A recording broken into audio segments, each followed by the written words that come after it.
Coming up on today's episode of Inside Man United, the headlines. PSG await Ratcliffe permission for a £171 million Man United swoop. Will Rashford be interested in going? And United sporting director in waiting Dan Ashworth set to raid Chelsea for his first signing when he takes over at Old Trafford. Former United wonderkid Angel Gomez has his say on teammate Lenny Yoro and his potential move to Manchester United. And Sevilla rule out signing Hannibal Mejbri on a permanent deal with the loanee's attitude an issue. And finally, Fabrizio Romano does confirm that United will make a signing in the summer. But where and who? All that coming up.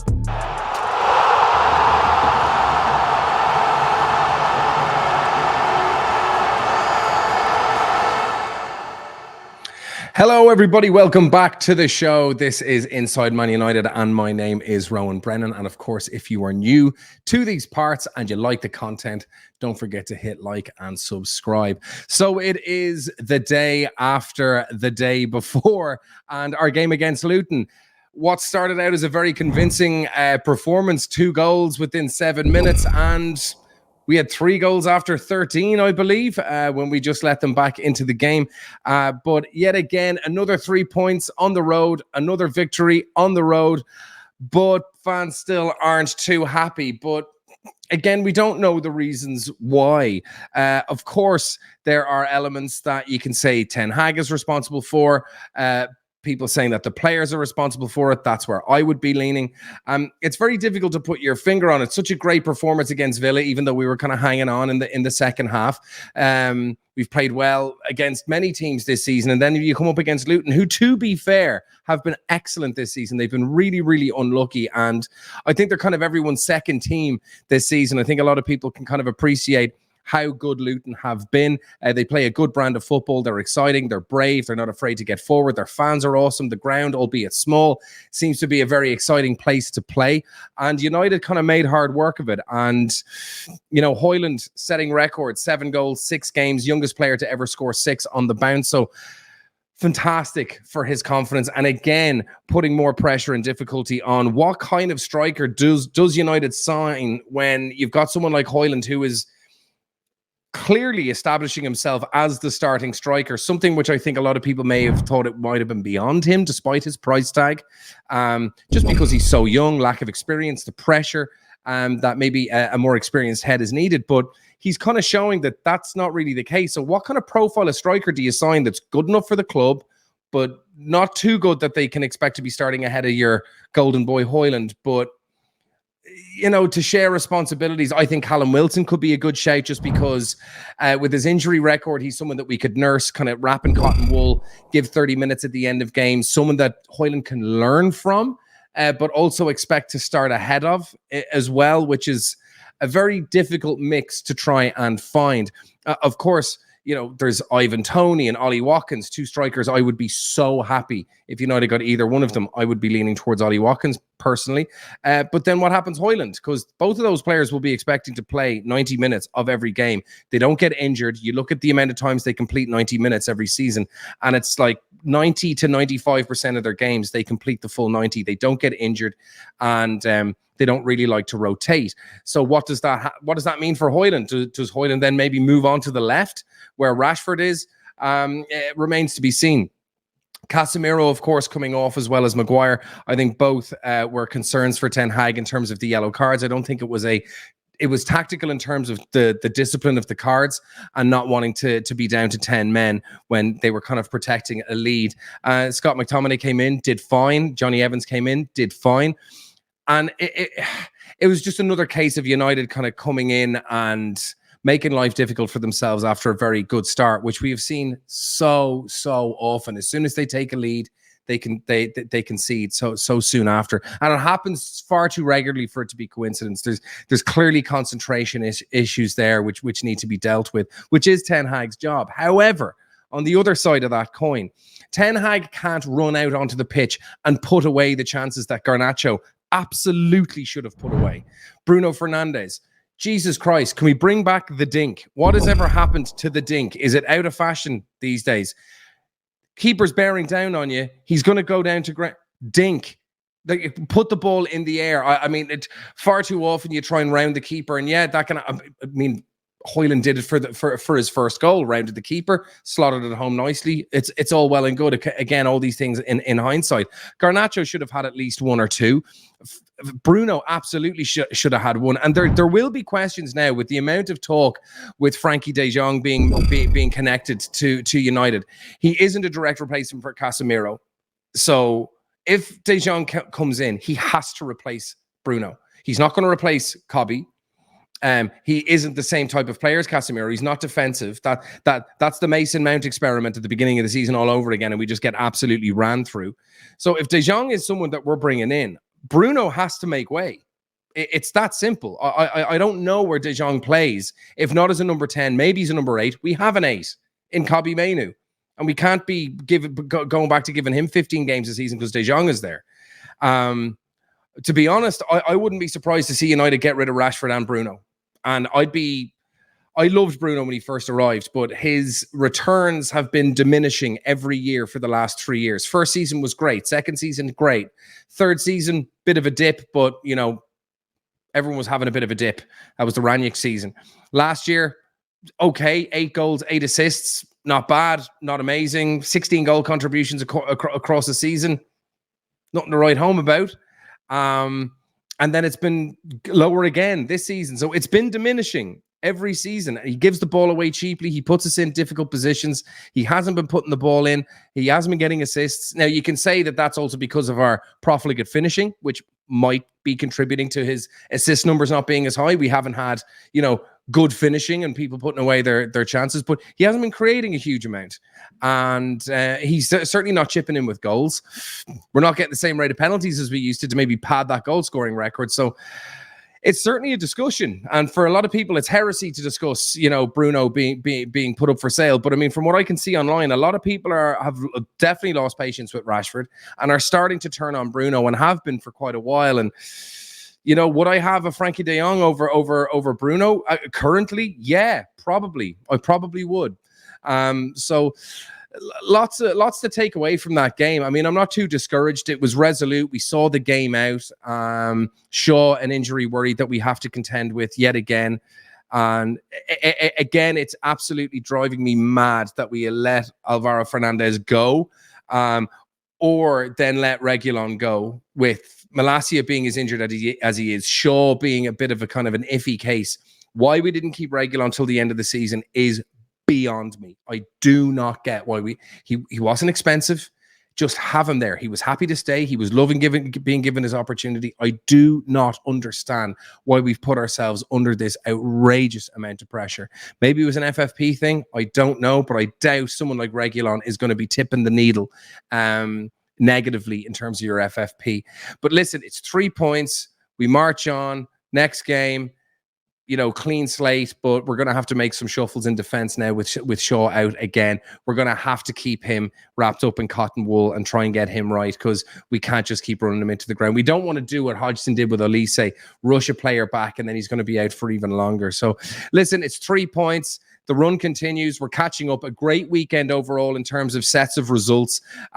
Newcastle getting a draw, Spurs losing. Villa obviously got their win, but, you know, City not getting the points that they wanted.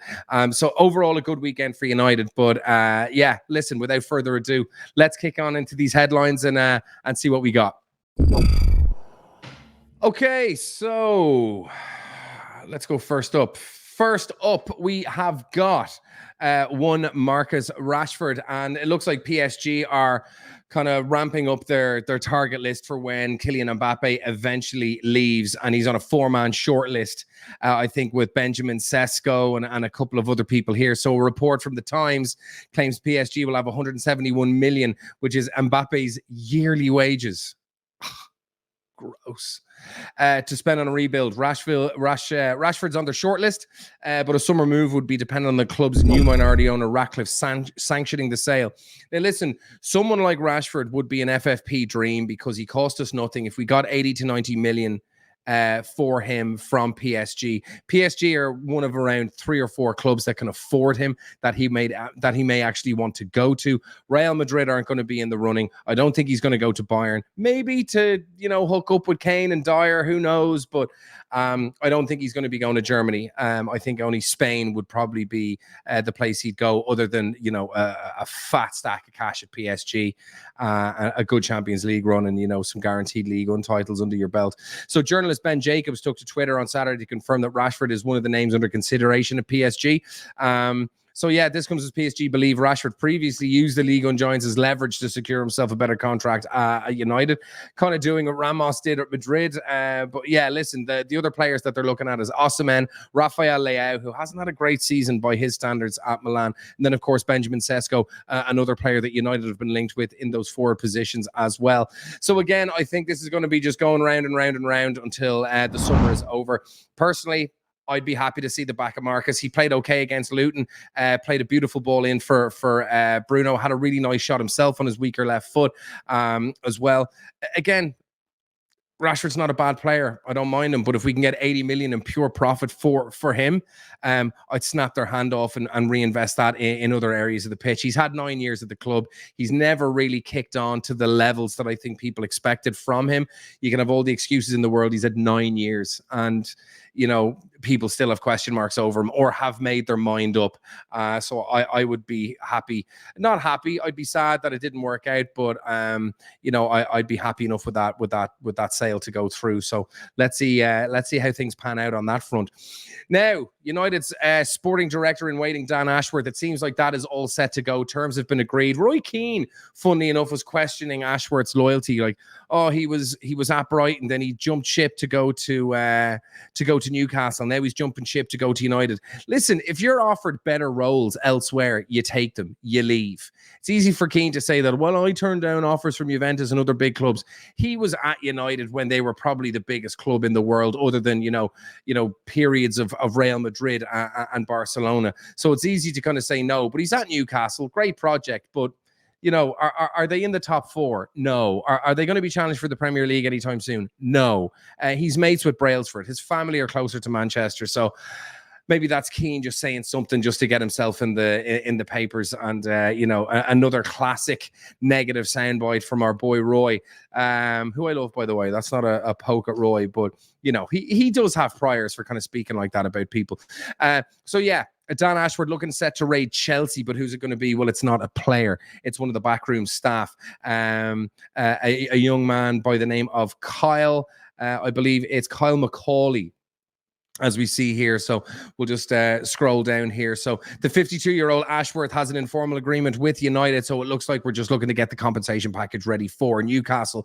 And it looks like he wants to go and hit up Chelsea. So when Graham Potter left Brighton to go to Chelsea, he brought a 6-man backroom kind of team with him. And this is the same team that Ashworth would have been working with when he was at Brighton. And he seems to obviously rate this kid very, very highly. So you can see on this picture here, this circled young man here. This is the team that obviously Potter brought when he went to Chelsea. We know how that all went. But some of that team still remain. And this Kyle McCauley chap is still there. And this is someone that United want to get their hands on. So 6 members of staff followed Potter for Brighton back in 2022. This included McCauley, Director of Global Talent and Transfers, Paul Winstanley, first team coaches Billy Reid, Bjorn Hamburg, and Bruno Saltar, and goalkeeping coach Ben Roberts. But United remain also interested in Ipswich technical director Sam Williams, according to The Sun, a beacon of journalistic integrity, who will be tasked with finding emerging talent to bring the Red Devils under the new reign of spearheaded by Sir Jim Ratcliffe.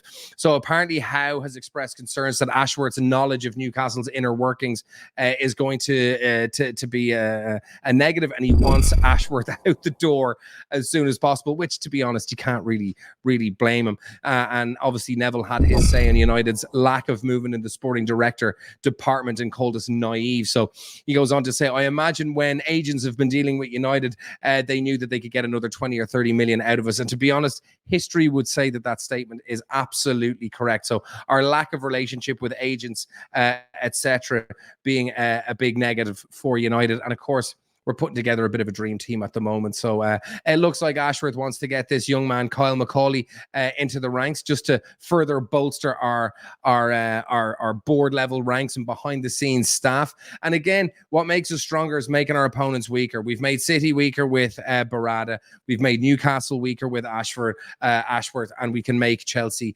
weaker with this McCauley acquisition. So again, these are kind of like 6-point appointments. So what's negative for them is positive for us times 2. So yeah, let's see what happens. But if it's good enough for Ashworth, it's good enough for me. So let's see how that goes.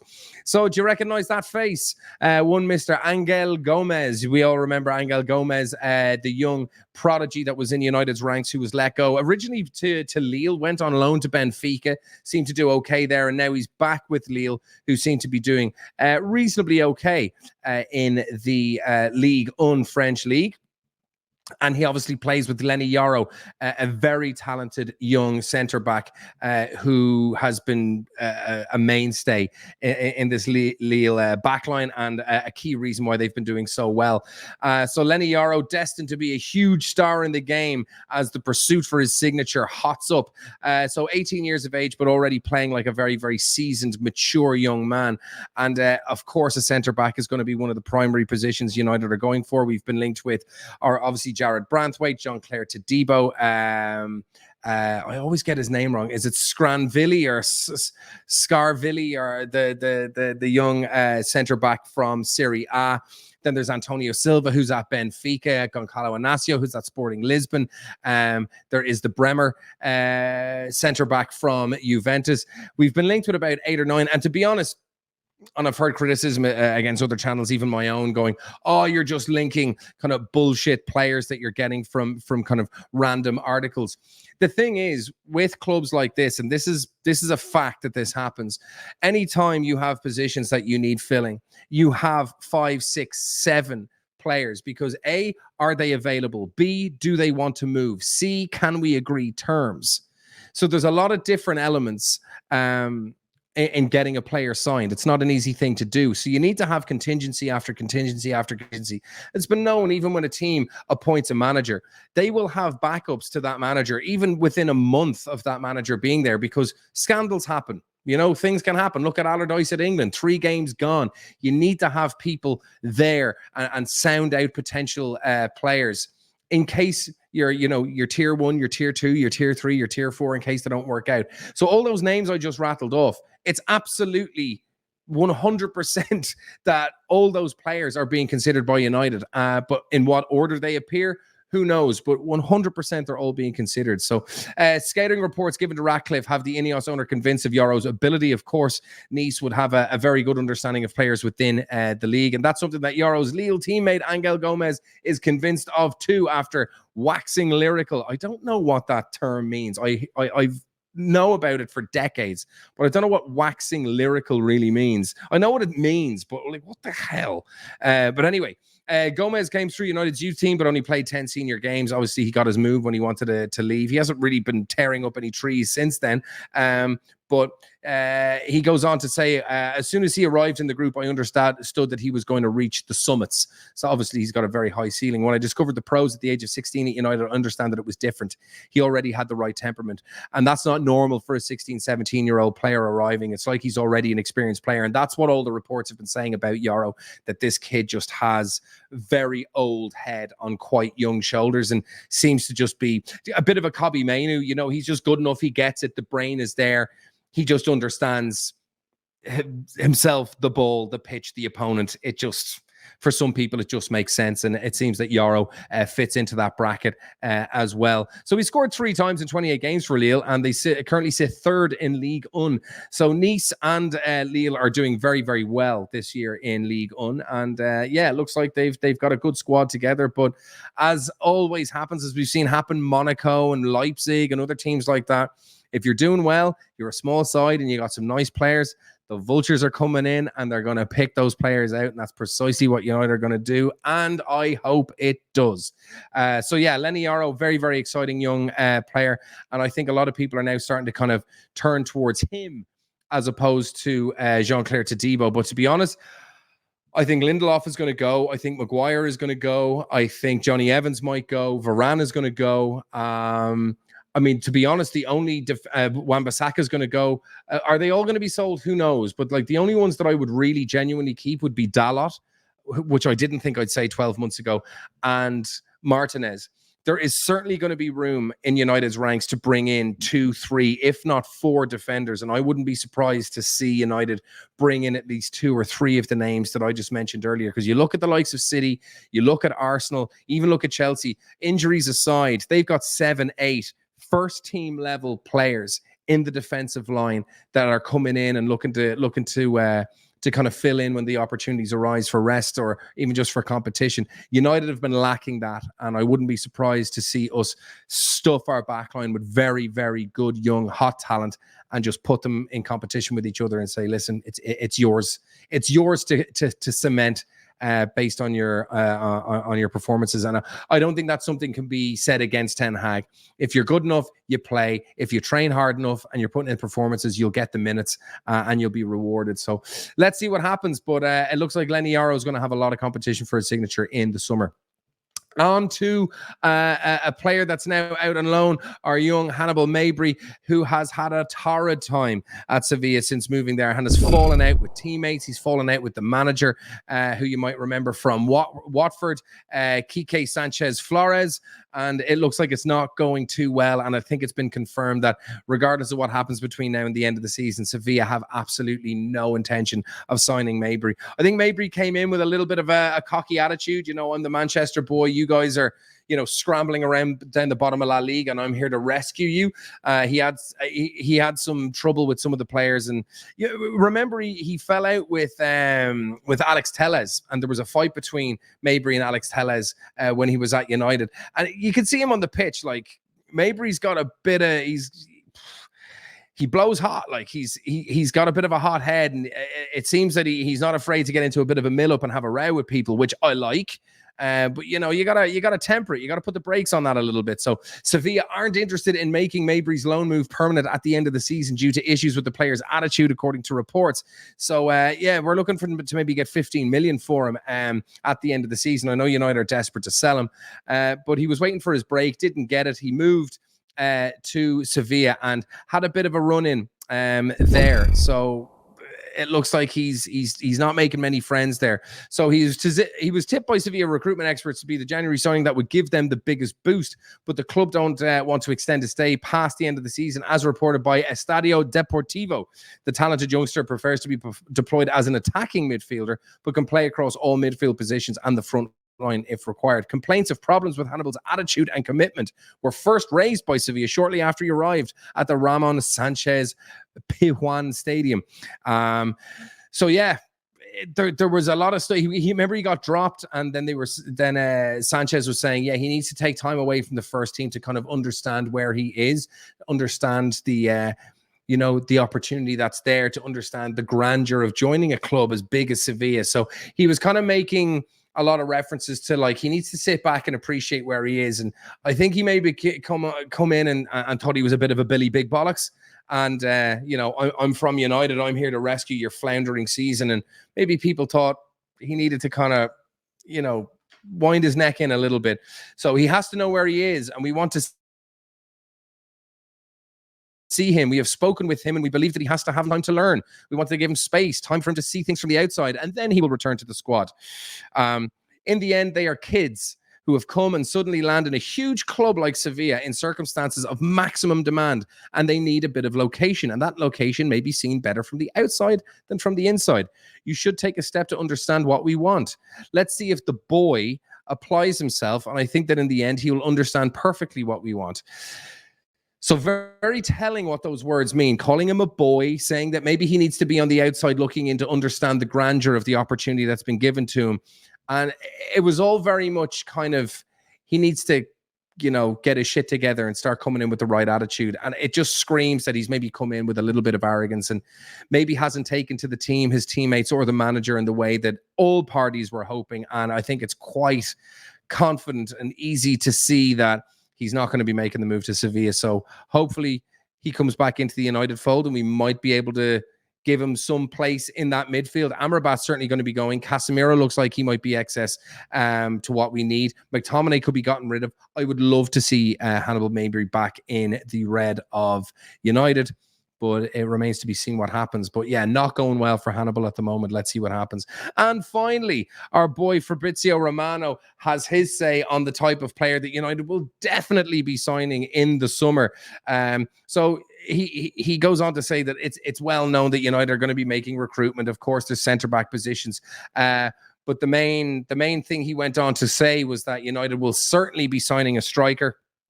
That is 100% going to happen. That's not really much of a secret with Martial destined to leave and no other players that are capable of playing there other than Rashford. We definitely need recruits there. But again, like I said at the top of the show, what kind of player do you bring in that's going to be able to teach a young lad something but play second fiddle to the young lad, which is Højlund? We're going to have to find a very specific kind of player. And who can that be? There is talk of United going in for the Bayern Munich under 21 French lad. I believe his name is Ty, and who might be looking for a move. Obviously, clearly he's not going to be getting too many first team opportunities with Harry Kane there. So United might go for another young lad. Benjamin Sesko obviously being mentioned. Serhou Guirassy from Stuttgart, who's banging them in. Bit of a journeyman striker who's hitting a very, very hot vein of form. He might be happy to come in at United and play that kind of Odion Ighalo role and come in and play 20, 30 games a season. But Romano goes on to say that many stories in terms of signings for United. It's very simple, though. United will have a very clear structure preparing for the summer transfer window. All the names you will see can probably be scouted, may be considered by Manchester United, but nothing is concrete. Again, this is what I said earlier. All the names that you hear, yes, there probably is definite interest, but it needs to be concrete in terms of agents being approached, club being approached, etc. He goes on to say, we heard about Xerxes, we heard about many others, but these are players that Manchester United could be following. For example, Todibo is a player they've been following for a long time, but before entering into a concrete summer transfer list, it's early at the moment. So Matthias Tell, Matthias Tell is one of the talents linked with United, but at the moment, nothing is concrete in terms of contacts or discussions. So yeah, nothing concrete there, but it looks like, so a few names are floating about in all different positions, but according to Romano, United will sign a striker. In terms of negotiations, United will sign a striker in the summer, but they still have to decide. This is the crucial point with the new directors, what kind of player they want to sign. Do they want an experienced striker or a young striker? That is the million-dollar question. I mean, to be honest, Højlund is starting to show the kind of maturity that you're like, okay, maybe he can take this and run with it. And maybe we bring in another young striker that can kind of be the understudy to Højlund. But who does Højlund learn off of? Does he learn off of Rashford? Does he learn off of, another maybe senior wide player that we're going to be bringing in the summer? Who knows? It's hard to find an experienced, good enough striker who's willing to teach, but also play second fiddle to a young lad. It could be a Callum Wilson. It could be someone else like that. You might get an older player. This is when you're looking at, those kind of 30 plus strikers who might be happy with 30 games a season, come in when needed, teach the young lads, etc. But I don't know which way I'd go. Do you want to try and snap up another good young striker who you can then sell for a profit? We've also got FFP to take care of. Do we want someone to give, competition to Højlund in that position? It's a tough one. They already have a young striker in Højlund who's performing well now. Huge potential. I did invested big money on him. So they still have to decide whether they'll sign another young striker or an experienced striker. The sensible option now does seem to go for an experienced one to take some pressure off Højlund. I do see the sense in that, but there's not a lot of good, experienced, affordable players that are willing to play second fiddle to a young lad. It's a tough one, but ultimately will be Ten Hag's call. That is it for the headlines today. So that is it for the headlines today. And what do we think? Thoughts in the comments. Would you be happy to get rid of Rashford and give him to PSG? Not give him, sell him to PSG in the summer. I certainly would. And it looks like more and more people are starting to come around to that idea. And then what kind of striker do we sign to partner Rasmus Højlund? That is such a tough call. Do we go for an affordable, experienced person that can play second fiddle? Who the hell could that be? Is it Callum Wilson? Who knows? Or do we go for Ivan Toney, someone who's going to be expecting to be the lead striker playing game after game after game? When is he going to be happy to sit on the bench to make way for a 20-year-old? you know, the days of two strikers are over, so you need one main guy and someone who's happy to be the backup. So it's going to be a very, very tough call, and I, for one, certainly don't want to stifle the development of a player who's already broken the record that was set by Haaland and many other players beforehand. 7 goals in 6 games. Pretty impressive. So what do we do there? Dan Ashworth going after young Kyle McCauley at Chelsea, and it looks like it could be a very astute signing, but and Ashworth looking closer and closer as the days tick by to join United's ranks, and again to put in the work required for those recruits that we're going to be making in the summer. It's a pretty interesting one, and poor Hannibal Mejbri.